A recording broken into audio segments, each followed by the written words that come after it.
Nabuksan natin, last Monday, our fourth patient. Kasi bago ako umalis sa San Diego, nakakatatlo na kami. Fourth patient namin na angioplasty. On top of 50 plus na na-angiogram ng cath lab natin sa ospital ng Maynila. This will cost a patient. Because most of these are elective procedure. So hindi nila ma-charge siya sa PhilHealth, I guess. I don't know the rules, but it's hard, and most likely not. But this costs them about ₱1 million. Sa Maynila, total bill, 1,195,000. Total bill. Grand total, zero. Courtesy of the taxpayer of the city of Manila. So the people now, mayaman, middle class, mahirap, will now have an equal opportunity to grab such services that is most likely available sa mga matatayog na ospital, katulad ng Heart Center, PGH, at saka mga private hospital. But in the city of Manila and the people of Manila will have now access and hopefully equal opportunity to have such procedure. Yun. Natutuwa ako kasi sulit na sulit ang mahal ng stent Senador, Secretary, mahal yung stent. Pero, sabi ko nga, sa exam, baliwala yung pera, nabuhay na yung tao. Kasi yung ligayang maibibigay mo sa miyembro ng pamilya na kasama pa. So, machines, equipments, facilities, human resources, lahat niyon, yung buong ecosystem na yun, pinupunan namin. Now, this is now the future. In line with your first question, ito na yung mga malalayong panahon na pakikinabangan talaga. Kahit pantay na pa natin tatlo dito, mapapakinabangan pa to ng susunod. Because of what PLM is doing, and we are very proud of them, especially special mention ko lang kasi ito yung topic, yung ating mga dean sa College of Medicine and the professors. We're using top-notch medical professionals. So, yung ending ko sa lumang ospital ng Maynila na durugin, dahil nagtayo na tayo ng 10-story from 5-story na luma, bago tayo fully air-conditioned ospital ng Maynila. So baka yun yung doon natin tatayo yung College of Health Sciences. Ito naman, this will produce more doctors, nurses, and medical technologies. Doon sa ating, from 300 cap in PLM ground, we can accept 5,000 students. With the help of the national government, through the Office of the President, Ferdinand Bongbong Marcos Jr., via LGSF. Ayun. Kaya Local Government Support Fund. LGSF. LGSF. Running a city is just like running a country, especially if the city is Manila. Kung scale up mo yung ginagawa sa City of Manila on a national plane, magkakaroon talaga ng radical transformation ang ating bansa. Because makikita mo dun sa isang sample, the City of Manila, which is very important, Cabecera, the capital of the Philippines. Ito talaga yung larawan ng bansa, microcosm of Philippine society. Pinagsama na natin sa ani, and the Mayor answered very well itong questions nito. Senior citizen, nabanggit na. Yung kabataan naman, programa, nabanggit niya. And I'm a witness to this because I'm teaching at PLM, Mayor, no? For several years already. So, napag-usapan natin yung digitalization, improving efficiency in governance, especially in business transactions. Pinag-usapan natin yung health. Bibilisan na natin, marami pang aspeto ng buhay. Kasi general welfare, ang talagang overall obligation ng local government is to promote the general welfare of the citizens, of the inhabitants, within the territorial jurisdiction of the local government unit. So, bibilisan natin. Peace and order, Mayor. Oh, nako, importante rin yun, no? Kumbaga, ano yan, rekado, no? Sa isang panatag at maliwalas na pamayanan. Well, I'm very proud of our men and women uniformed personnel of the Manila Police District. Especially nowadays with General Santiago leading MPD. Basta sa amin sa Manila, like any other city in the world, in fact, I think the worst city that you can ever be with is in Paris. No? Limasig ko snatcher doon, at saka Mandaluyong. Worse. I think Paris is the worst. But just for the sake of, let's call a spade a spade. While there is also happening, petty crimes is happening also in the city of Manila.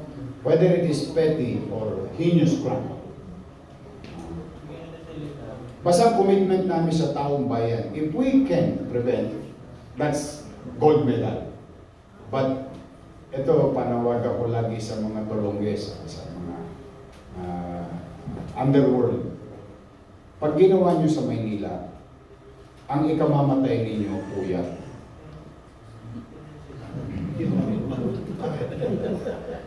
Kasi hindi namin kayo tatantanan na kayo'y papanagutin sa mata ng batas.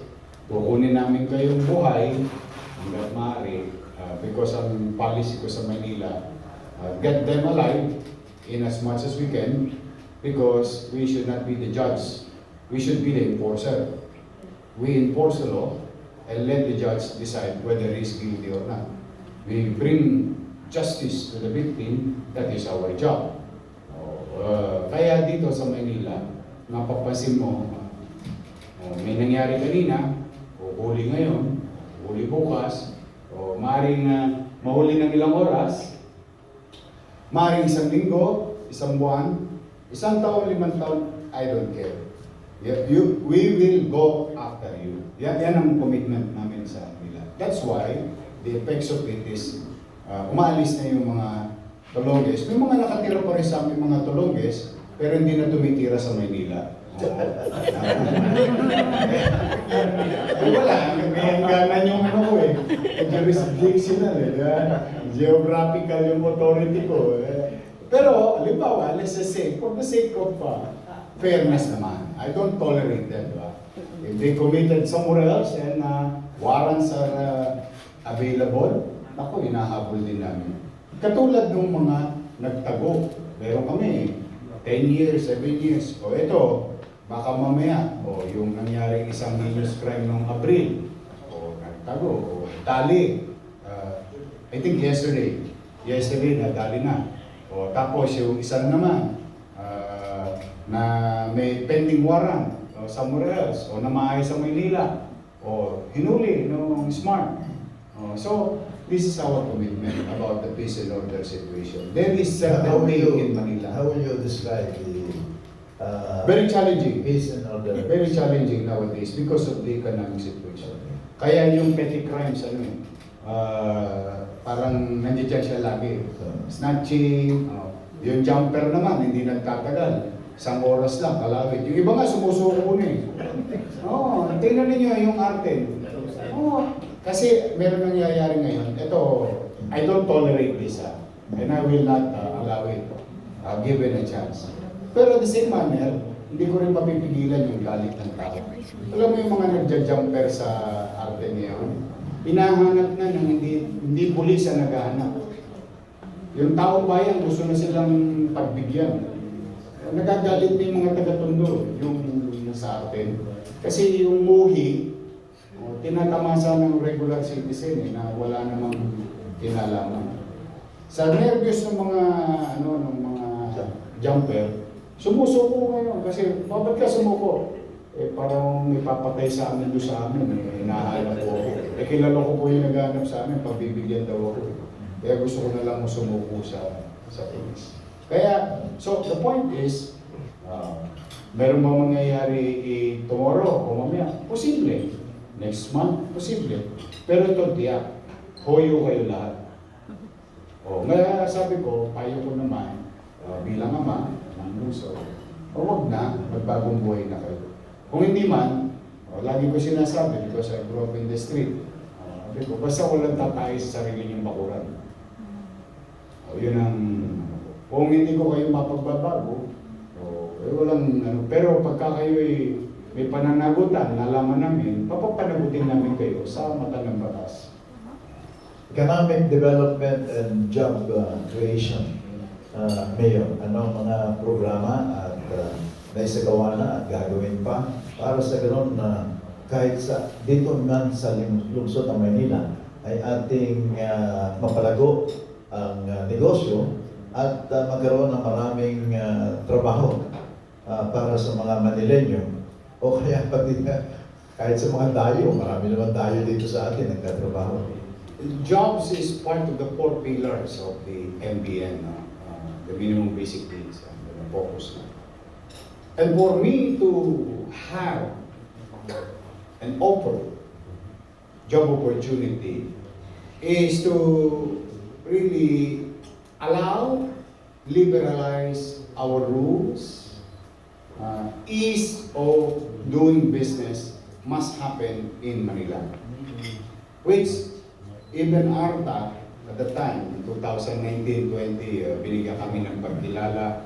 PCCI, binigyan kami ng pagkilala. FFCCCCII, all the business community.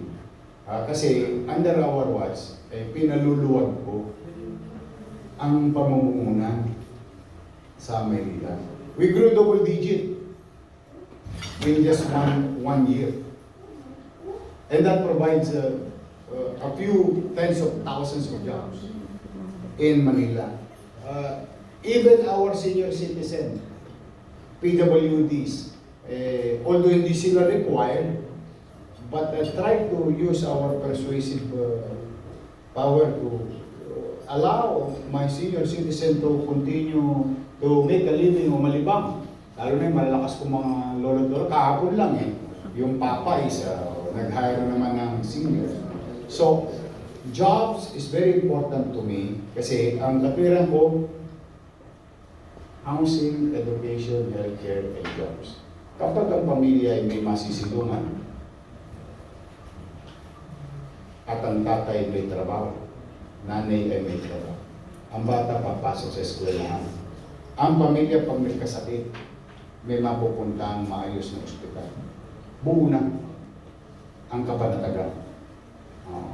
Kaya we continue to enjoy growth in business registration.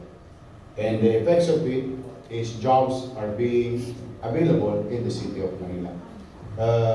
In fact, after the State of the City address, Senator Lina himself gave me an information that one biggest investor in the city of Manila will invest 6 billion pesos around the area. Just imagine that yung trust and confidence ng negosyante.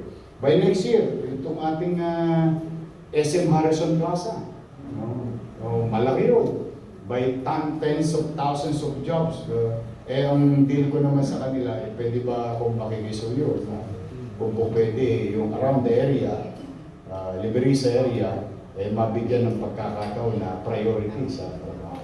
Yung mga important position eh bahala na kayo. Kung may ma-available sa Manila, then thank you. Pero yung mga available na position sa baba, baka naman po pwede taga-rito na sa Manila. Eh natutuwa kami, katulad yan, nandito tayo sa Prince Hotel. Eh, a few years ago, stagnant to. Now, it's producing tens of, dozens of jobs. Hundred, just imagine, di ba? So, more business, more jobs. Now, how do we attract business? Eh, madali. For example, I'm gonna tell you one major compliance na ease of sa zoning, there is about 20 plus items to be complied with. Every mo ngayon, ano na lang, 7 na lang. O pag 15 naman, 5 na lang. So these are the things that will ease up. Comparatively speaking din, our taxes is lesser than our neighboring mayayamang sila. So, more business, more jobs, more tax base. Last question, so we can give our friends from the media the chance to ask you questions. Tax collection and financial management, compounded yun, dalawang tanong. Nag-increase ba ang tax collection? And how is this revenue of the City of Manila being spent in its maximum way? Okay. In terms of efficiency and collecting it properly, pang-Olympics yung nangyari, modesty aside. Because we came up with the... Gold medal. Pang-gold medal. Pang-gold. Kasi, bring mo, apples to apples, we call this year on year. Data nila, data namin. Sila 23%, kami 44%. Saan napunta yung difference? Hindi ko na alam, okay kay Eddie, okay Pati napunta yun. The numbers didn't change naman eh. The base didn't change. But the collection efficiency, that's amounting to 2 billion pesos extra. Actually, hindi extra. Dapat lang na-kolekta. Dati, hindi yun mapagkita. Hindi yun. Nowhere to be found. But you cannot lie with numbers. So, the efficiency is getting better and I'm proud and happy to those departments achieving their goal every month on month. At saka ito usaping efficiency lang. Hindi burden. Just collect and put it in the purse. City purse.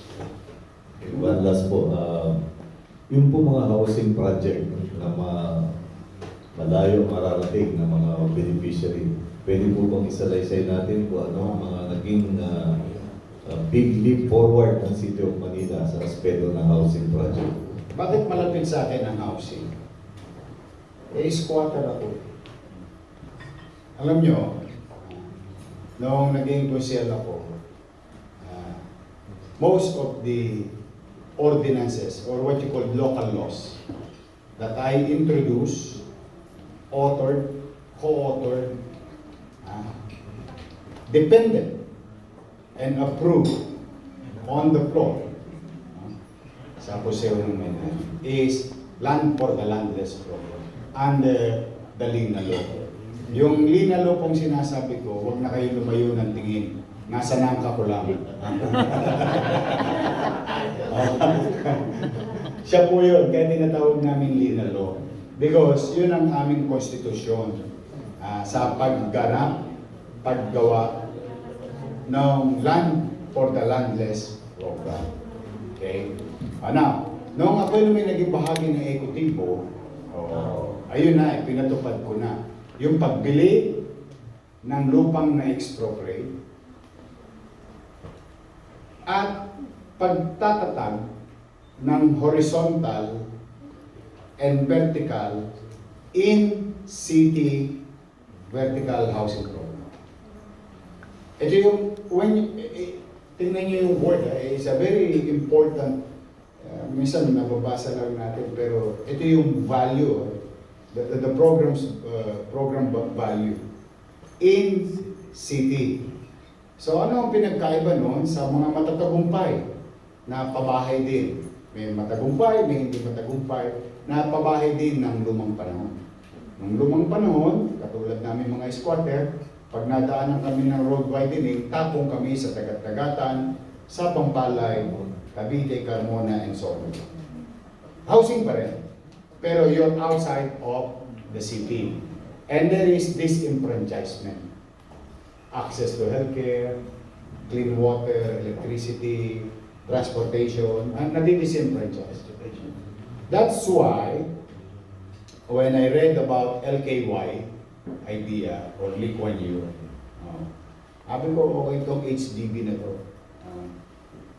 So, kaya kinopya ko. Vertical, 15-story, 20-story. Tapos, bakit siya 42 square meter o 40 to 42 square meter? Kasi ayoko naman magtayo, napakahirap magtayo ng vertical housing. Tapos bahay ng kalapati pa yung gagawin mo. Yung kalapati lang ang kasya. Sabi ko, it will defeat the purpose. Because we are taking care of a family. A family is composed of a mother, a father, and children. Sabi ko, gusto ko 2 kwarto. Bakit din 2 kwarto? Ito lahat kasi puro karanasan ko to sa buhay, no? Pagiging squatter. Isa sa mga domestic violence incident is involving family because of lack of space, lalo na sa mga dalagang anak. May mga incident doon. Yun, dahil sa 2 kwarto, mapaghihiwalay mo yung magulang at yung tatay na tumira ng gym, nag-iinit ang katawan, o hindi mapapariwara, o alam mo, you'll never know. Ako, reality ako, kasi kinukwento ko karanasan. Hindi mo po pwedeng gawa-gawang kwento lang yun. So para maiwasan yung ganun incident. So may dissenting tirahan, espasyo yung magulang, at ganun din yung mga anak.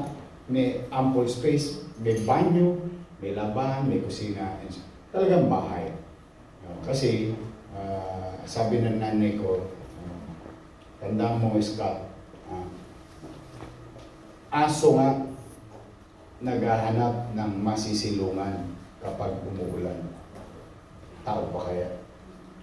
So that's why tumatak sa puso ko na maging priority ko, mamili ng lupa at yung magtatag ng mga bahay na bato, masisilungan, disente para sa mga pamilya, beneficiary. O ngayon, nagbabaha. Tingnan mo yung Condominium 1, Condominium 2, Binondominium 1. We are now building Binondominium 2. San Lazaro Residence, San Sebastian Residence, Pedro Residence. Higit kumulang 2,000 units. Pasay community. In less than what? 3 years? 3 years lang lahat yun, ginawa yun. Ngayon pag may baha, kamusta kayo yan sa baba? Saan na nakakita? Dating squatter. 15th floor, please. Yung sense of pride and dignity. Alam mo yun? Dignidad sa pamumuhay ng isang Pilipino. Next month, magra-raffle na kami ulit. August, may raffle na ulit. Kaway-kaway sa mga aplikante. Kasi ganito ang story naman yan. Paano makaka-avail? You're right. Apply.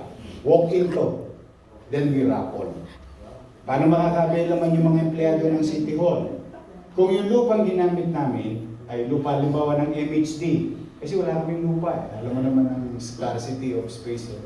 So, may sila, preferred the numbers, then open sa public. No? And so on and so on. Nirarapol yan. Tapos, how do they pay? 2,000, 3,000 pesos. Magkano bed space ngayon? 5,000, 7,000. Second, kamusta yung binayad nila? Sila ba may may-ari ng condominium? Hindi po. Walang magmamay-ari ng condominium. Property pa rin ng taxpayers of the City of Manila. Why? Para maiwasan natin yung professional squatting. Yung mahal-mahal ng condominium, 42 square meter. Beri mo katabi mo San Sebastian Church. Di ba? 42, may swimming pool pa. 2 elevator, may gwardiya pa. Wala nga sinabi yung SM.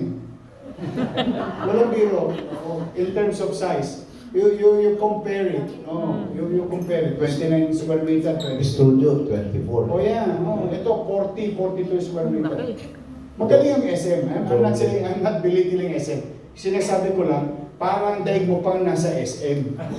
Pag nasa housing ka ng Maynila. Kasi kung studio bibili mo, that would cost you about 5-7 million. At 42 square meter, you do the math. So, professional squatters will sell it immediately at 500,000. Kawawa na naman ang taxpayer ng Maynila. So, when I drafted, this is the longest law that I drafted personally. Although mayor na ako, hindi na ako pwedeng gumawa ng batas. Pero ito personally, Senator, ako nag-draft nito personally. Kung paano ko hinimay-himay yung pabahay. Tapos saka ko binigay sa Sangguniang Panginoon. Makapal yan. Now, no ownership, pero the rules on family code will apply. Halimbawa, ikaw yung magulang, siyempre matatakot ka dahil baka mamaya, papatay ka na, palayasin na yung pamilya mo. Hindi po, i-apply yung family code under the rule of succession. Yan. So, protektado sila. So, meron silang virtual ownership.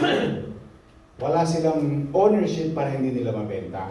Para maproteksyonan ko yung mga taxpayer ng Manila. At maiwasan ng mga professional squatting. Ito ang punchline. Isang araw, si Juan de la Cruz at si Petra at si Juan Jr. umunlad ang buhay. Dahil nakatipid sila, dati nagbabayad sila ng upay 7,000, 10,000, ngayon nagbabayad nila sila 2,000, 3,000, ang laki na natipid nila, at naging masino pang magulang. Naging masino, nag-impok, nag-invest, lumago, aalis na sila sa San Lazaro Residence, San Sebastian Residence. Alis na sila dahil bibili na sila ng sarili ng lupa. Lahat ng hinulog nila ay sosoli ko. Why? Ulitin ko, government is not into realty business. We are into public service business. In people helping people business. We are not there to earn. That's my idea. Kaya kung pinababayad ko lamang, itinuturo ko lang at ini-inculcate ko sa mindset nila na ang pamumuhay ay hindi libre. Ang pamumuhay itself, whether mahirap ka o mayaman ka, may toss gas. Araw-araw yan. Squatter nga, nagbabayad pa kami sa may balbon sa dibdib. Nakikabit lang kami doon sa kasosyo kami sa Meralco eh. Stockholder kami ng Meralco nung araw eh. 20 pesos sa bumili eh. You pay 20 pesos, 10 pesos, electric pan.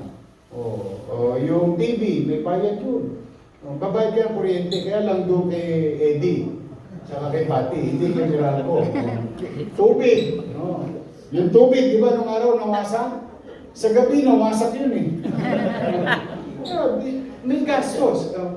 But ang gusto ko lamang sa tao, sa beneficiaryo, ma-inculcate ko sa buhay niya at sa mga anak niya na ang pamumuhay ay hindi libre. Pero, hindi naman para kaming ko o yung perang pinagpaguray niya. Kasi kung lilipat ka na, siyempre bibili ka na sa sariling bahay. Meron ka pang bonus. Yung lahat ng iniwan mo. Now, except for the performance of the money.